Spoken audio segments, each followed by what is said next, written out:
Matt here, and this is the Matt's Brick Railroad Works update for, what is it now? It's actually the 2nd of May, so I suppose this is May's update. And firstly, as I usually start these vlogs, I'd like to apologise because I did say I was going to do a trio of vlogs regarding UK builds, US builds, and then a general roundup of life in general over the past year, and that didn't really happen. Combination of things, my personal mood wasn't always that great at times. There's different things being done at the time. There's problems at work, this went wrong, blah blah blah. So it eventually went from January to February, and I thought that would be okay because it's Lunar New Year, so it's still technically a New Year release. Then February swept by, my birthday went by, then it became March, then it became April, and now it's the 2nd of May, just before 9 o'clock in the afternoon, possibly evening, depending on your verdict. And now I'm just going around to recording it, so obviously there's been a bit of fear about that. Obviously I've not always been inactive in the hobby. Many of you will have noticed I did post a review of the Circuit Cubes items, which came out, I would have said earlier this year, probably late last year. And they're a fantastic Bluetooth enabled device for controlling small models, and of course fitting motorization into small locomotives, road vehicles, and with the 3 control options you can probably even get a good crane loco out of it, with a rotate for the arm, another one for the hook, raise and lower, and then a third one for actually moving the loco about around a small layout. So very good opportunities for a small micro layout for those willing to put the effort in to actually work out all the little niggles. And obviously there's been a lot of stuff that's happening behind the background that I just don't publish, either because it's stuff I'm working on that I don't want to make public just yet. It's stuff where, because I'm building it from instructions as I brought off the internet, I can't really show a work in progress model, because then it might expose builder's techniques, might expose certain ways the model is constructed, which could open it up to either being copied or to being reverse engineered, and then the worst of worst, because of what I've done, somebody else's model has now been reverse engineered, has been sold by somebody else on eBay, for example, or even worse, it's got into the hands of some Chinese manufacturers who then decided to, you know, knock off their own, and I've been a part of that, and I couldn't really, you know, justify trying to show off some progress when that's an actual option. So I will keep this brief for actual models, because obviously this is supposed to be about me and how the year's gone. So I will say that there are 3 models, technically 2 types, but there's 3 models coming out really soon from Brick Train Depot that have been in the workbench. Or so one of those is the 282 Chicago, Burlington and Quincy model. That's been through a lot of re-engineering and modification, a change of the control system, a changing of the details, some removals, some additions, and that's going to come out to be a really nice model. I've worked out a custom Vanderbilt tender for it, which really does look the part in my opinion. It's not what you'd call an average Vanderbilt tender, but it does look good. And again, that's pretty much almost complete. There's the valve gear on the fireman's side to sort, or the stoker's side, and there's a few other little tweaks to do. There's some to the tender, but mostly it's the valve gear, and I can do some work detailing the tender. And then once that's ready to go, I'll shoot some photos and possibly some video footage outside. After all, it is almost summer now, and then we can have a nice little celebration of that being done. The other thing that's in the pipeline for Brick Train Depot stuff is the AAR offset hopper, I think that is, and I'll stand to be corrected on that, in the New York Central livery of dark red. Dark red's been an absolute pain in the posterior, in the politest possible sense, to actually build, because the 1x2 modified plate with closed ends bar that's used for a lot of handrail and steps in a lot of modern steam era models, and even later after that, is very rare in dark red. It only came out in 5 sets in 2005, So not only is it an old part at this point, it's also a bit rare. So I'm having to scoop around a lot of different Bricklink sellers to get enough to actually build the model. So I've got one that's almost complete, so that's not actually too far off completion. And then there's a second one in the pipeline which has the chassis and some of the body built, but not a lot of it. And I'm primarily waiting on parts to finish off the first one, so I can then work out parts for the second one. So now that that's out of the way, it's time to talk about how the last year has been. Obviously it's May, so I'm actually going to do a little bit longer than I was going to do originally back in January or February. And the reason for that is that it's been a full year at this point since lockdown began back in March 2020, and it's been over a year since the last show, which was Thirsk in February of 2021, roughly around my birthday. So it's been a very long year without any events. It's been a long year in some respects as a hobbyist. It's been a long year for career because I work in the NHS. It's not something I generally advertise because obviously I like to keep my personal work and hobby, sort of like vlog sort of lifestyle separate. But as somebody who has worked for the NHS, the past year has been difficult. It's been changing. It's been something that I've never had to endure, and quite frankly wearing a face mask is annoying. I'm not saying that because my beard is irritated by it. As some of you may have noticed, the beard has now gone. It's just that wearing the face mask is incredibly difficult at sometimes when you're wearing glasses. It's incredibly difficult sometimes when you're not feeling 100%, so you're already possibly running a bit of a temperature, you're not being able to breathe properly, and then you've got this mask constricting you when you're trying to do work and when you're trying to lift a lot of computers up or do a lot of physical activity. A face mask isn't really one of the best things to be wearing at that time because it is a bit restrictive of airflow. And obviously I'm a bit of an asthmatic as well. I'm not heavily asthmatic as I used to be as a child, but I am still asthmatic to a degree, and that has not helped.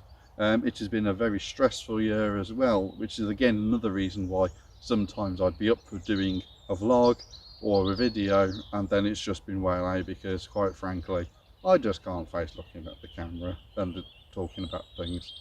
It is what it is. It's nothing I can really help, but it's a result of the past year.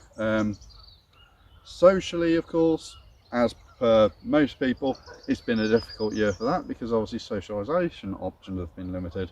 That's not to say I have gone without socialisation.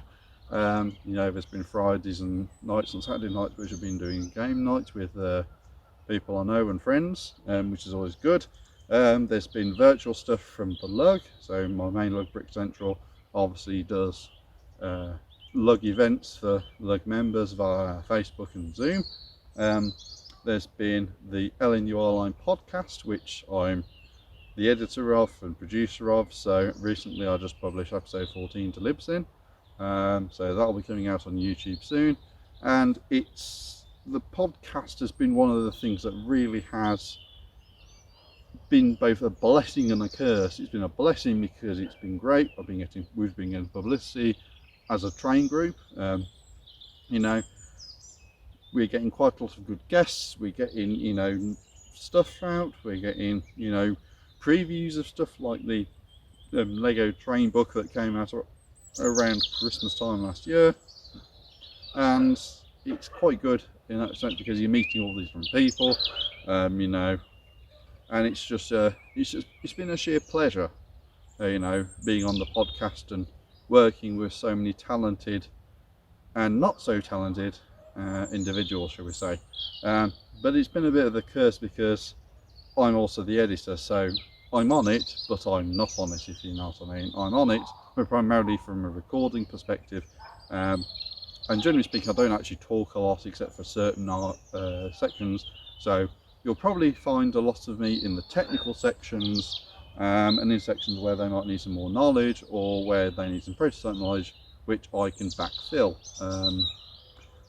And obviously there's other bits and pieces as well where I can chip in, Maybe it's because it's a product I've bought, or maybe it's because of a product I've researched, or maybe it's something to do with the model railway side of things, or model railroad side of things, I can then bring into the discussion. So obviously there's that sort of thing. Editing is a bit of a pain, but I have kind of sped up the process this year by quite a lot, and partially inspired by some of the stuff that Lionel Strangers talks about doing a Modeller's Life podcast, which ironically enough I am wearing a shirt for, and there's also been a few tips and tricks I've worked up along the way from all the past year plus experience I've got of actually editing the podcast and editing the videos and making them look slick and neat and new. There's always a few little tidbits and tricks, and there's always an odd, how can I put it, a little Easter egg. Now obviously the person that Easter egg is about knows about it, but nobody else has actually spotted it, which is quite a shocker, to be honest, you know, that nobody's actually picked up on it. But you know, the person who spotted it has seen it, and I think they're quite impressed that it's gone on for this long in some respects. So I might have to change the Easter egg for the next video of episode 14 when it hits YouTube, which I've got to edit, so that's always a good thing. And speaking of podcasts and other bits and pieces, as always, I'm actually a listener of the Modeller's Life podcast. I was actually on the AML British Christmas special, which was me, Gordy, and Andy Ambrose and Lionel. You know, a little quartet there of you know, members of the Commonwealth, which was always quite a good laugh. And I'm actually a superfan now. I'm superfan 36 of the Modeller's Life podcast. I've yet to find somebody to present me my certificate, and I don't think that's going to be too much an issue much into the future, because obviously COVID restrictions are lightening up. I just need to find somebody to present it when I can actually travel and find somebody interesting. So obviously that's quite an interesting thing. And what else is there to talk about? I'm pretty sure there's something else I need to discuss.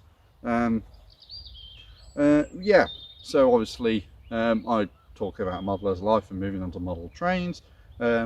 Moving on from model trains to big trains, there's actually a couple of things I really want to, you know, sort of sing praises for, and partially because I'm actually members now, following on from lockdown. So the couple of things, two, one in this country, one in America. The first one, and I'll talk about the home country first, because hey, why wouldn't I? And that's, I'm actually now a lifetime member of the Lincoln and Barnstable Railway Trust. I think I'm membership something like D94, which kind of sounds like a map reference, so I'm not sure what the real reference is, which on that sort of numbering system, but I'm quite glad to be a lifetime member. But Lincoln and Barnstable is something which I wasn't instinctively aware of many years ago. I'd heard of it obviously, and then I visited obviously back in 2018, and then obviously with announcements of the Studley Trains micro motor controller and system, and obviously we've now got circuit cubes, the Bluetooth kit, motorising smaller narrow gauge locos is now possible, and again renewed interest in Lincoln Barnstable. There's a Facebook group I'm now a member of. I follow the page, and you know, being able to get hold of diagrams and for the locos, the coaches, the wagons. I've still yet to get the Lincoln Barnstable drawn and described, or drawn and measured, which is a really good resource and research material. I've yet to buy one of those copies, but I've got drawings of the locos, partially from one of the books, from the Catchpole book. So I've got resources from that. So I'm going to work on doing some narrow gauge Lincoln Barnstable stock, obviously further the course.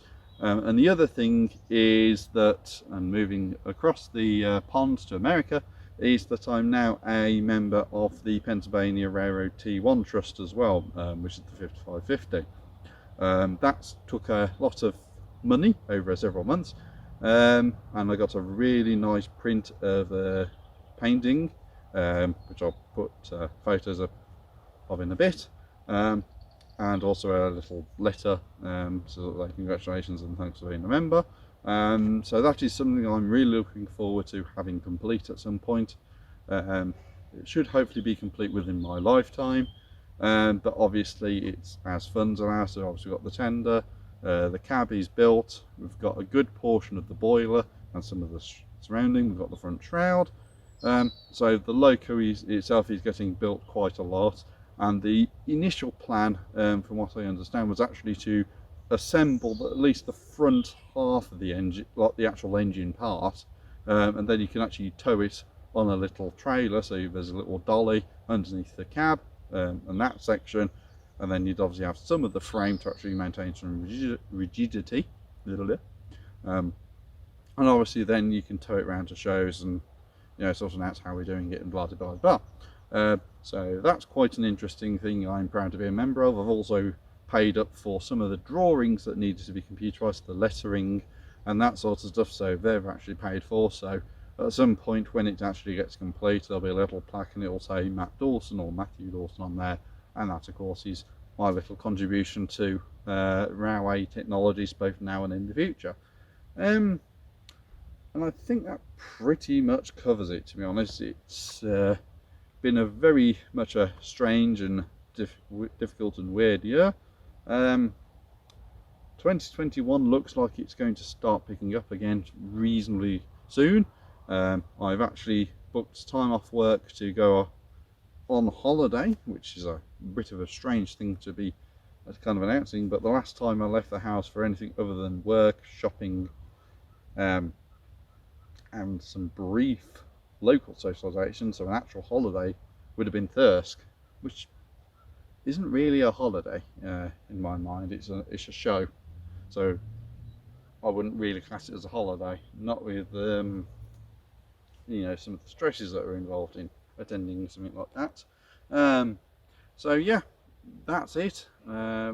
It's getting really dark now, so I'm not sure whether the camera actually be picking me up properly at this point. But anyway, it's been a pleasure, and hopefully 2021 will have a lot more coming out from Matt's Brick Railway Works in the future. So that's it from me, and see you soon.